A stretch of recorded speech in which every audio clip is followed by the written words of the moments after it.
ஜக்கி வாசுதேவ் வந்து அவசரமாக சுப்ரீம் கோர்ட்டை நாடி ஓடி இருக்காரு. எதற்காக ஓடி இருக்காரு, என்ன விஷயம் அப்படின்னு பார்த்தோம்னா, எங்களை பற்றி நிறைய அவதூறான இன்ஃபர்மேஷன் கிளப்புறாங்க. இந்த மாதிரியான டிஃபமேட்ரி கண்டென்ட்டை வந்து யாரும் போஸ்ட் பண்ணக்கூடாது, சோஷியல் மீடியாலேயோ அவங்களோட ஆர்டிக்கல்லையோ யாரும் போஸ்ட் பண்ணக்கூடாது, அதுக்கு நீங்கள் உடனே ரெஸ்ட்ரிக்ட் பண்ணணும், தடை விதிக்கணும் அப்படின்னு சொல்லிட்டு சுப்ரீம் கோர்ட்டை நாடி இருக்காங்க.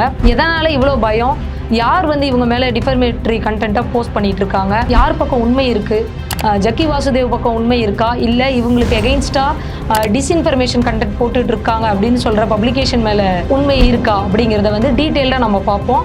என்னென்ன கேஸ் வந்து இதுவரையிலும் போட்டிருக்காங்க, என்னென்ன டிஸ்இன்ஃபர்மேஷன் கண்டென்ட்டை இஷா ஃபவுண்டேஷனுக்கு எகெயின்ஸ்டாக போட்டிருக்காங்கிறத நம்ம டீட்டெயில்டாக பார்ப்போம். லைவ் லால வந்து ஒரு நியூஸ் கொடுத்துருக்காங்க. என்ன நியூஸ் அப்படின்னு ஹெட்லைனை பார்த்தோம்னா, Sadhguru Isha foundation moves supreme court to restrain media outlet Nakkeeran publication from publishing defamatory content. அதாவது எங்களுக்கு எகெயின்ஸ்டா நக்கீரன் பப்ளிகேஷன் வந்து டிஃபமேட்ரி கண்டென்ட்டா, அதாவது அவதூறு பரப்பக்கூடிய செய்திகளாக கண்டினியூஸாக போஸ்ட் பண்ணிட்டு இருக்காங்க. இதை நீங்கள் உடனே நடவடிக்கை எடுத்து இந்த மாதிரியான அவதூறு செய்திகளை இதற்கு மேலே போடக்கூடாதுன்னு நீங்கள் உடனே தடை விதிக்கணும் அப்படின்னு சொல்லி சுப்ரீம் கோர்ட்டை நாடி இருக்கிறதா சத்குரு அவர்கள் வந்து அப்பீல் பண்ணியிருக்காரு. இதற்கு வந்து யார் வந்து இவங்களுக்கு ஆஜராயிருக்காங்க அப்படின்னா, வெரி ஹைலி பெய்டு அட்வொகேட்னு சொல்லக்கூடிய முகுல் ராக்ஜி அப்படிங்கிற இதற்கு முன்னாடியே வந்து 12th அட்டார்னி ஜெனரலாக இருந்திருக்காரு. இவ்வளோ பெரிய ஒரு டிக்னிட்டரி வந்து இஷா ஃபவுண்டேஷனுக்கு சப்போர்ட் பண்ணி வாதாடக்கூடிய சூழல் என்ன, நக்கீரன் என்ன பண்ணாங்க அப்படிங்கிறத பார்ப்போம். அதாவது இது குறித்து நம்ம பார்க்கணும்னா இதோட ஃப்ளாஷ்பேக் ஹிஸ்ட்ரியில் கொஞ்சம் பார்க்கணும். அதாவது நக்கீரன் வந்து சமீப காலத்துக்கு முன்னாடி தொடர்ந்து ஒரு வில்லங்கத்தனமாக போர்ட்ரே பண்ணிட்டு இருந்தாங்க யாரை, இஷா ஃபவுண்டேஷனை. அதற்கு நிறைய ஒரு ரிப்போர்ட் எல்லாம் அவங்க வந்து சப்மிட் பண்ணாங்க, நிறைய பேட்டிகள் எடுத்தாங்க. இஷா ஃபவுண்டேஷனில் பார்ட்டிசிபேட் பண்ண அவங்களுக்கு சார்ந்தவர்களை நிறைய டேட்டாஸ் ஃபீல்டு ஒர்க் கலெக்ட் பண்ணி அதை ஒரு சீரியஸாக சத்குரு வந்து ஒரு பொய்யானவர், அவர் உண்மையாகவே ஆன்மீகம் குறித்து இது பண்ணுறாரா, இல்லை வந்து ஒரு இந்துத்துவ ராஜ்யத்தை கட்டமைக்கிறாரா அப்படிங்கிற மாதிரி தொடர்ந்து அவர் மேலே அவதூறு பரப்பிக்கிட்டே இருந்தாங்க. அதில் சில விஷயங்களை வந்து நான் உங்களுக்கு படித்து காமிக்கிறேன். இஷா ஃபவுண்டேஷனில் திடீர்னு ஒரு பெண் வந்து காணாமல் போயிடுறாங்க. அதுவும் அந்த பொண்ணு யாருன்னா, இஷா ஃபவுண்டேஷனில் ஒர்க் பண்ண ஒரு பொண்ணு. திடீர்னு காணாமல் போயிட்டாங்கன்னு சொல்லி அவங்க கணவர் வந்து கம்ப்ளைண்ட் பண்ணுறாங்க. ஆனால் அந்த கேஸ் வந்து அது அப்படியே முடிஞ்சிருது. இந்த கேஸுமே வந்து இஷா ஃபவுண்டேஷன் சார்ந்த ஜக்கி வாசுதேவ் தான் அவங்க கணவரை வந்து கம்ப்ளைண்ட் பண்ண சொன்னதாகவும் தெரிவிச்சிருந்தாங்க. அதோட அந்த இது முடிஞ்சது. அதை தொடர்ந்து ஒரு சாமிஜி வந்து இஷா ஃபவுண்டேஷனில் இருந்த சாமிஜி வந்து மர்மமான முறையில் காணாமல் போயிட்டாரு. என்னன்னு பார்க்கும்போது இது குறித்து நக்கீரன் பப்ளிகேஷன் வந்து ஒரு காலபைரவர் கோயில்கிட்ட நிறைய புதக்குழிகள் இருந்ததாகவும் அங்கே வந்து பிணங்கள் புதைக்கப்பட்டதாகவும் ஃபீல்டு ஒர்க் பண்ணி அந்த ரிப்போர்ட்டை வந்து வெளியிட்டிருந்தாங்க.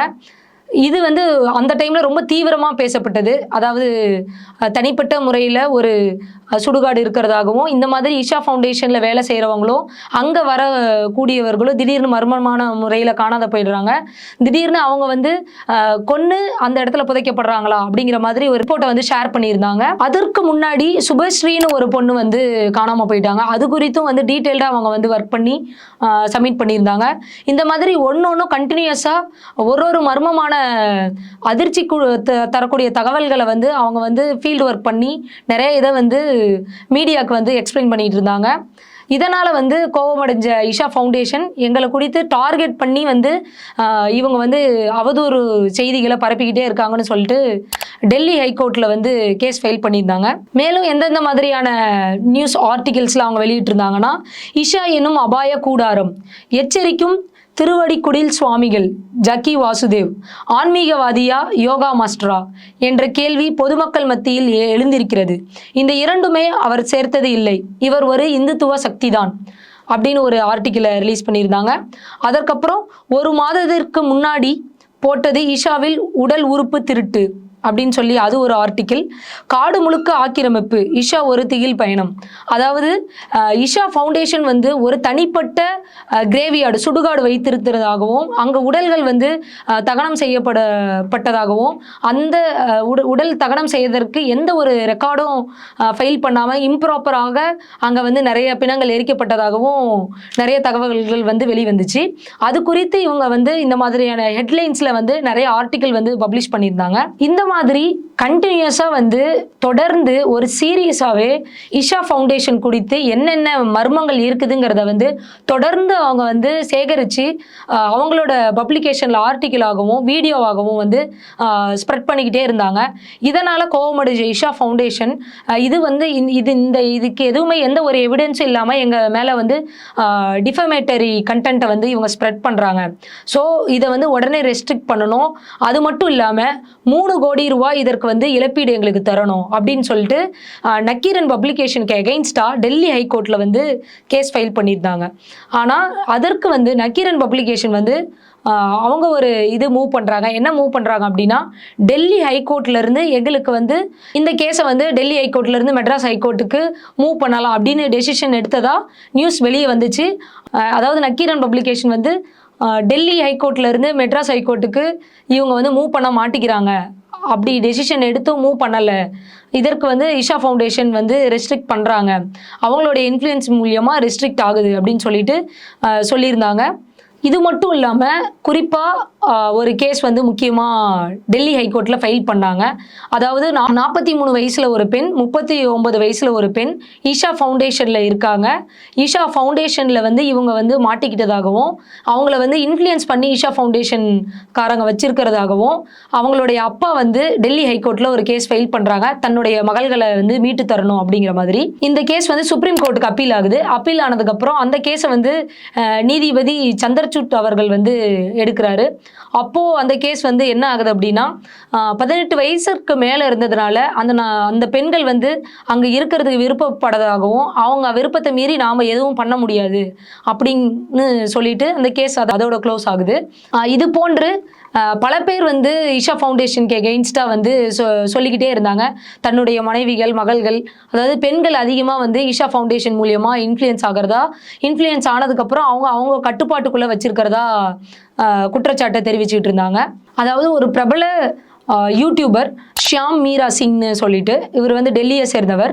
இவர் வந்து அவரோட எக்ஸ் தளத்தில் பதிவிட்டிருக்காரு, எ mass sexual harassment crime has taken place at Sadhguru's ashram, clearly evident from the official emails of Sadhguru's Isha Foundation. Please have the TN police to investigate this matter. I am ready to help gather witness and evidence. அதாவது ஒரு மிகப்பெரிய ஒரு பாலியல் வன்புணர்வு வந்து ஈஷா ஃபவுண்டேஷனில் நடந்துட்டு இருக்கிறதாகவும் இதை வந்து வெளியே கொண்டு வர்றதுக்கு தமிழ்நாடு அரசு முயற்சிக்க வேண்டும், இதற்கான எல்லா எவிடன்ஸையும் கேதர் பண்ணுறதுக்கு நான் உங்களுக்கு ஹெல்ப் பண்ணுறேன் அப்படின்னு சொல்லிட்டு ட்வீட் பண்ணியிருக்காரு. அது மட்டும் இல்லாமல் அதை தொடர்ந்து இன்னொரு ட்வீட்டும் பண்ணியிருக்காரு.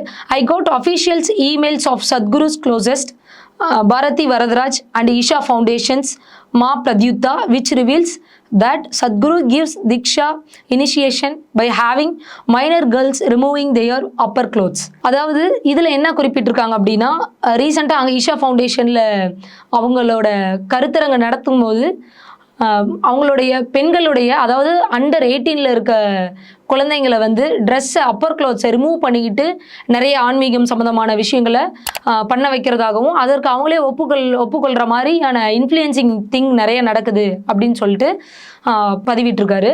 இதனால் இவர் மேலேயும் வந்து டெல்லி ஹைகோர்ட்டில் ஈஷா ஃபவுண்டேஷன் வந்து டிஃபமேட்டரி கேஸ் வந்து ஃபைல் பண்ணுறாங்க.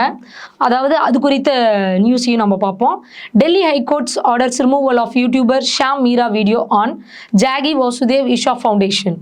The bench told that YouTuber to refrain from publishing or sharing the video further while also banning its upload on social media platform. அதாவது இங்கே எப்படி நக்கீரன் பப்ளிகேஷன் வந்து அவருக்கு எதிராக நிறைய எவிடன்ஸை கிரியேட் பண்ணி தொடர்ந்து ஒரு ஆர்டிக்கிளையும் வீடியோஸையும் வந்து ஸ்ப்ரெட் பண்ணிட்டு இருந்தாங்களோ, அதே மாதிரி நிறைய எவிடன்ஸோட ஷியாம் மீரா வந்து நிறைய பப்ளிஷ் பண்ணியிருக்காரு. இதுக்கு எகெயின்ஸ்டாக இதையும் ரெஸ்ட்ரிக்ட் பண்ண சொல்லி டெல்லி ஹைகோர்ட்டில் கேஸ் ஃபைல் பண்ணியிருந்திருக்காங்க. இதில் எது உண்மை, யார் பக்கம் உண்மை? நக்கீரன் பப்ளிகேஷன் வெளியிட்ட தகவல்கள் உண்மையா, இல்லை இஷா ஃபவுண்டேஷன் வந்து அவங்களுக்கு எதிராக அவதூறு பரப்புறாங்க அப்படின்னு சொல்கிற குற்றச்சாட்டு உண்மையா, இல்லை மற்றவர்கள் மக்களும் சரி யூடியூபர்ஸும் சரி இவங்க வந்து ஈஷா ஃபவுண்டேஷனுக்கு எகெயின்ஸ்டாக ப்ரூஃப் பண்ணுற எவிடன்ஸ் உண்மையா, இது குறித்து வந்து உச்சநீதிமன்றம் என்ன முடிவு எடுக்கும், என்ன நடவடிக்கை எடுக்கும் அப்படிங்கிறத வந்து ரொம்ப நுவான்ஸ்டாக நம்ம பார்க்க வேண்டியதாக இருக்குது. ஏன்னு கேட்டிங்கன்னா ஈஷா ஃபவுண்டேஷனுக்கு பொலிட்டிக்கலாக பார்க்குறோம் அப்படின்னா பிரசிடென்ட்லேருந்து அமித்ஷாலேருந்து மோடிஜியிலேருந்து பல பிரபலங்கள் வந்து போயிட்டு வந்துட்டு இருக்காங்க. மெயினாக பொலிட்டிக்கல் பவரில் இருக்க பொலிட்டிஷியன்ஸ் வந்து போயிட்டு இருக்காங்க.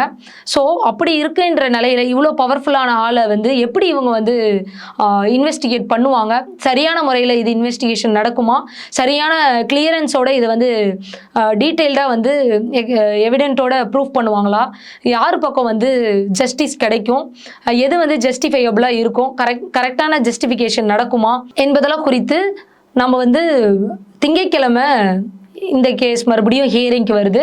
அன்னைக்கு வந்து நம்ம ரொம்ப நுவான்ஸ்டாக இதை வந்து பார்க்கலாம். தொடர்ந்து இணைந்திருங்கள் தமிழ் குரல் சேனலில். நன்றி.